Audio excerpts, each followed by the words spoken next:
Let's go to the lake, have a romantic weekend. What could go wrong? I mean, besides everything. Welcome to Sick Flicks, where I take a deep dive into the cinematic sewer to help you embrace your inner gore geek. Join me today as we examine James Watkins' disturbing killer kids flick, Eden Lake. Released in 2009, Watkins' debut has gone on to garner a genuine cult reputation over the past decade. A harrowing tale of a vacation gone wrong and youth gone wild, this one hits too close to home for many. It's a regular nominee that turns up on most disturbing movies lists, and for good reason. This is an unsettling experience that delivers several cinematic gut punches. But just how gory is Eden Lake? Let's get to the gore and find out. The film opens with all of these kids covering their eyes. Someone probably told them what was going to happen in the rest of this movie.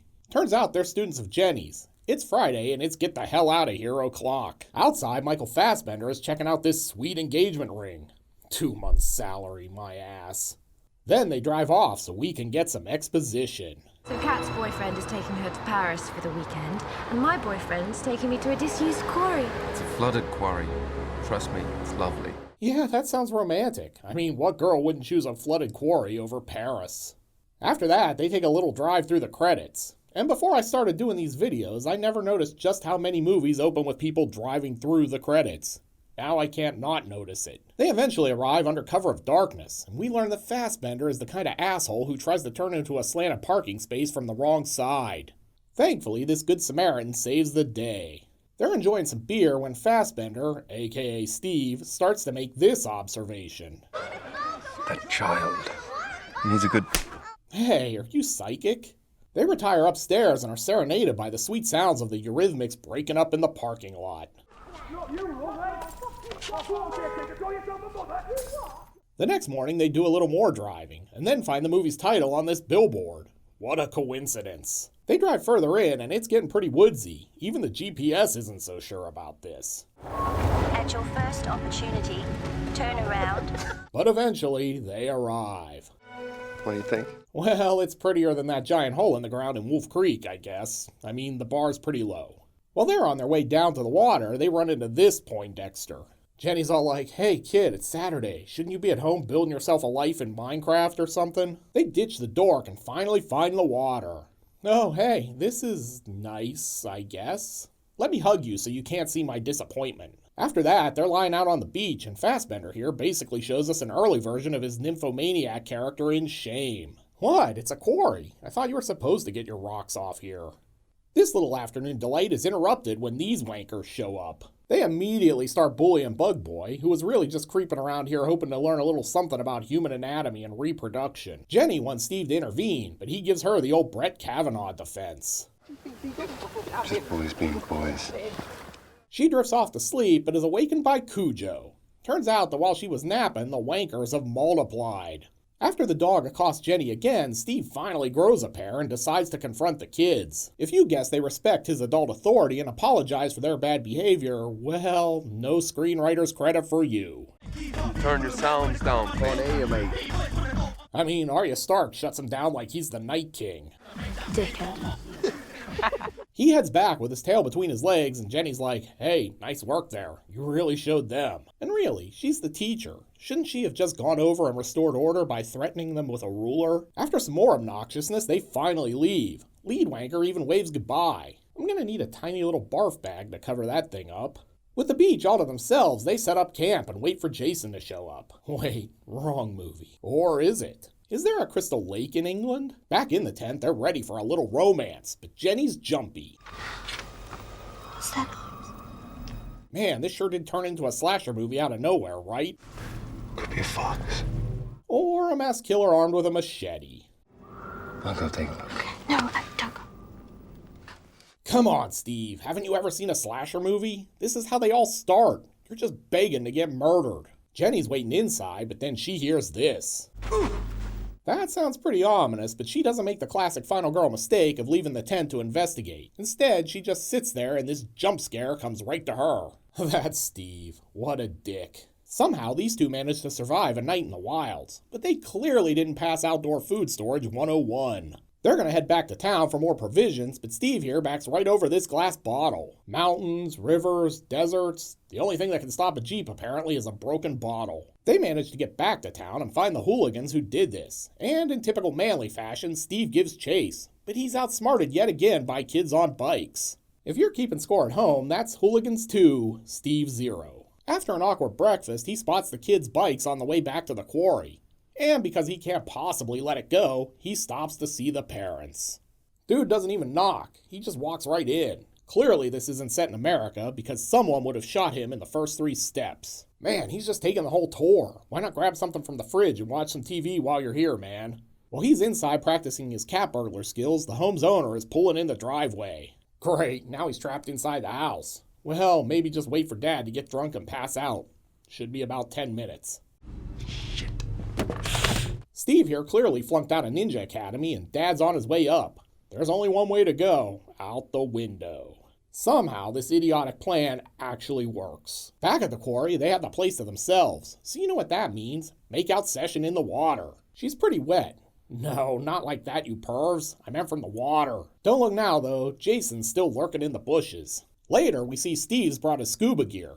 Like, come on, dude, it's a quarry. What are you gonna do? Dive in hopes of finding Excalibur? Oh man, this is all a ploy so he can pop the question. Real smooth, Steve. Real smooth. Except we get proposal interruptus when Jenny notices their beach bag is missing. Steve, where's the beach bag? Well, the good news is no one stole the engagement ring. The bad news is the Jeep is gone. After some hiking, surprise, they found the Jeep. Yeah, be right back. Gotta drive to the store for some smokes. Steve and Jenny are hiking through the woods like this is the Blair Witch Project when they finally find the wankers. Jenny wants to avoid conflict, but Steve's not having it. No. Just leave it. They've got a car. Yeah, Jenny, they have the Jeep. I've got 48 more payments on it. Do you think these guys are gonna make those, let alone keep up with standard maintenance? I mean, come on. Steve wanders into camp, but his conflict resolution skills are about as good as his ninja skills. Cujo here is the last man into the scrum, and he gets a one-way trip to the Rainbow Bridge as a reward. Hope you find a heaven full of defenseless babies you can maul. Jenny gets the keys and they flee into the woods, but the hooligans are hot on their trail, so it's pretty lucky they find the Jeep. They hightail it out of there, but not only can the Jeep not handle glass bottles, it can't handle slight inclines either, apparently. Steve basically gets it stuck. Nice work, Steve. The hooligans are chucking rocks at them like this is Stephen King's It. Then they go on the full attack. Steve finally gets it unstuck, but he can't see a thing with that cracked windshield and no headlights, so he crashes it. I'm starting to think Steve might be an idiot.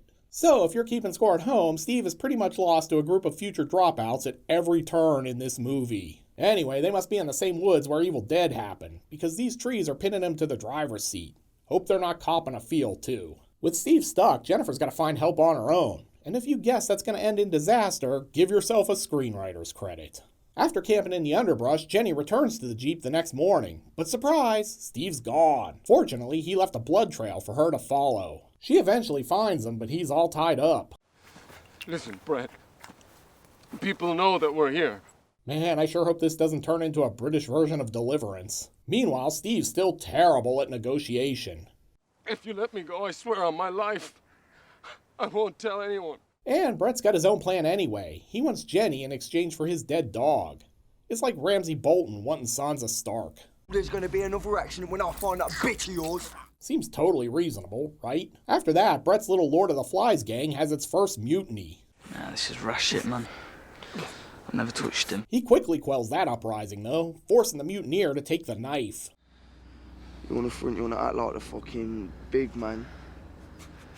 And you'll step up now.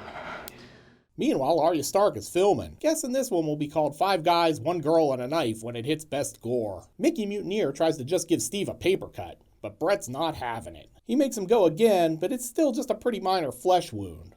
But things are definitely escalating. And now it's like a birthday party because everyone gets a slice of Steve. You don't see much gore here, but this sound effect is pretty good. No, wait, spoke too soon. The last kid stabbed Steve right in the mouth. He's not going to be singing anytime soon, that's for sure. Turns out that was just the warm-up. Brett's smart enough to know there's no way they can let Steve go, so they're going to have to finish him off. Meanwhile, over here in the bushes, Jenny's trying to call the cops. Good luck getting them to find you out here in the woods. Brett's way too smart for that, though, and he shuts it down. Jenny takes off with the gang in hot pursuit while Steve frees himself from his barbed wire bracelets. They're closing the gap, but she's surprisingly resourceful as she sends them crashing after executing the old stick-in-the-spokes trick. Jenny then heads for the construction site where she hopes to grab this walkie-talkie, but no dice. While she's doing that, Brett and the gang show up, and they're clearly not here to invite her over to play Fortnite. Rookie, you get to the clearing, guard the fucker. They bust in the door, but Jenny here is a way better ninja than Steve was because she somehow solid snakes her way up to the roof of this building. Back at base camp, one of the crew learns that Steve is Harry Houdini'd his way out of that barbed wire. Steve, meanwhile, makes his way back to the Jeep, but he's looking a little rough around the edges. He might have gotten away, but he sets the alarm off on the Jeep, thereby bringing everyone in his direction. But hey, it was totally worth it. He's now armed with a tire iron. I wonder what he's going to do with that. Maybe fix a flat or something. Or maybe almost kill his girlfriend. Let's face it, the dude is no Mark McGuire. The reunited lovers flee deeper into the forest, where they find this weird building to hole up in. Steve's looking pretty bad, and it's sort of amazing to think he got this messed up by a group of wanker kids, right? Seems safe to say that no matter what the Who said, these kids are definitely not alright. While Jenny's tending to his injuries, we get a good look at this gaping gut wound. How does it look? Oh, it looks great, honey. Just a minor flesh wound. I mean, you could probably park a Winnebago in there, but no problem. I've got Band-Aids. Hey, remember that engagement ring from earlier? It's still in this movie. And if you guessed she was going to find it here, give yourself a screenwriter's credit. This tender moment is then interrupted when Brett and his merry band of miscreants arrive on the scene. Jenny and Steve look like they're cornered, but she's a resourceful girl who somehow manages to pull up the floor to get them under this decrepit gazebo. The good news is they're safe for the moment. The bad news is Steve's going into shock. Back on land, Steve's in no shape to travel, so Jenny's got to leave him behind, but not before putting on the ring. Look. She manages to find some power lines and is following them back to civilization, but she's not looking where she's running and basically rams this piece of metal right through her Chuck Taylors. Well, at least it wasn't a bear trap, I guess. Oh yeah, that thing's jammed in there good. I guess she won't be putting up any triple doubles for the rest of the season. Since there's no mouse around to help this lioness get the splinter out of her paw, she's gonna have to do it herself. Man, that's hardcore. She crawls away, but maybe she should have kept that spike. That thing probably would have made a pretty good weapon. Jenny's on the ground recovering, but surprise, she's not alone. Luckily for her, it's only Bug Boy. Yeah, he's still in this movie too. He's sticking to the I don't talk to strangers thing, but after she promises him they can hunt rare Pokemon on the way, he finally leads her back towards civilization. So, movie over, right? Not so fast. Wait, shouldn't we be following the power lines? Well, yeah, but there's a Charizard down here, and you promised. He's hard at work trying to take over this gym for Team Mystic. Okay, this kid is acting real weird. Surprise! He set her up. Ramsey Bolton and his goon squad have arrived. Jenny's about to flee again, but she runs right into this rock. You should really watch where you're going. She wakes up next to what appears to be a dead Steve. She must have wandered into Salem because these sick assholes are going to burn them at the stake. I gotta say, it's not all that common for a movie to make you actively root for children to meet horrible ends, but Eden Lake definitely achieves that goal. Brett's gonna make Bug Boy do the honors just so he can't rat them out, but this dude's way more Squirtle than Charmander. He does finally get one to light, and Steve's going up like a stairway to heaven. Bet that smells great. These dorks didn't really think this through though, because the fire burns the ropes, thereby freeing Jennifer. Nice plan, Brett. She manages to escape, and Brett threatens to burn Bug Boy if she doesn't come back. Are you even gonna fuck back here? Also burn him! And well, since he basically put her into this mess, I guess she's not coming back. Yeah, guess we'll be having German and Indian tonight. Jenny's not staying for the buffet, so she heads deeper into the woods and finds this conveniently placed map. After a blatant act of vandalism, she's about to make her escape, but the hooligans are right on her heels. I gotta say, it sure is nice of them to make all that noise to alert her of their presence. With nowhere to run, she's forced to hide in this grimy dumpster. I'm not gonna lie, that looks like my toilet after a night at Taco Bell. Brett and his pal find Jenny's note, and in an uncharacteristic bit of good citizenship, they actually toss it in the trash. They don't notice Jenny in there, though. This is kinda like when Schwarzenegger covered himself in mud to hide from the Predator. Except her camouflage doesn't work on this straggler. Good thing she armed herself with that shiv.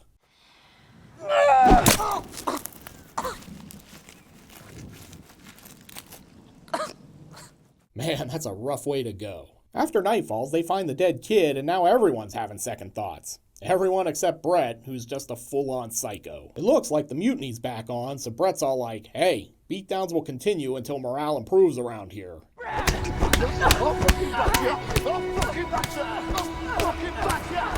Yep, totally a psycho. Arya Stark here realizes Ramsay's a madman and flees for Winterfell.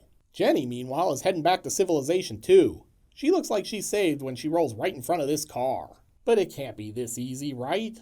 Of course not. Turns out this dude is the brother of one of her tormentors. But he makes a rookie horror film villain mistake, leaving her in the running van.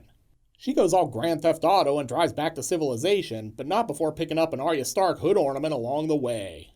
After some more driving, she crashes this little house party. Literally. Grand Theft Auto, running down a pedestrian, crashing into other vehicles. Her car insurance premium is going to go through the roof. But the good news is she's saved, right? The party people help Jenny inside and clean her up. But then the phone rings. Come on, hang on a minute. Just Give me the fucking phone!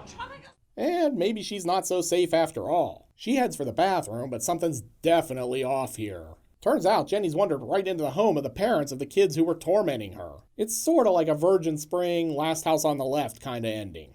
She begs them to call the cops, but you know the saying, like father, like son. They drag her back into the bathroom to finish her off while Brett deletes the video evidence from the phone and tries on those Ray-Bans one last time. Well, that was a downer, eh? Eden Lake might not feature a ton of splatter, but its Youth Gone Wild narrative and downbeat ending have earned it a spot on countless disturbing film lists over the course of the past decade. Watkins' film unsettles with its grounded in reality premise and benefits from convincing performances from Fassbender and Kelly Reilly. But how gory is it? Let's go to the Gore Card. In terms of gross anatomy, Eden Lake offers up a few wince-inducing moments. We're treated to multiple stabbings, one burning at the stake, one brutal beatdown, Steve's open wounds, a metal spike in the foot, and that gruesome shard of glass in the throat scene. Eden Lake's splatter isn't nearly as copious or graphic as most of the movies on this channel, but it's realistic enough to still be disturbing. That being said, this one only earns a 2 barf bag rating out of 5. This is more unsettling than flat out gory. I still definitely recommend checking it out though. Looking for more serial killer flicks? Then be sure to check out my review of Outback slasher flick Wolf Creek. You'll find a link to it here on the screen. I'll meet you over there. Until next time, I'm Mike Bracken, aka The Horror Geek, bringing you all the splatter that matters.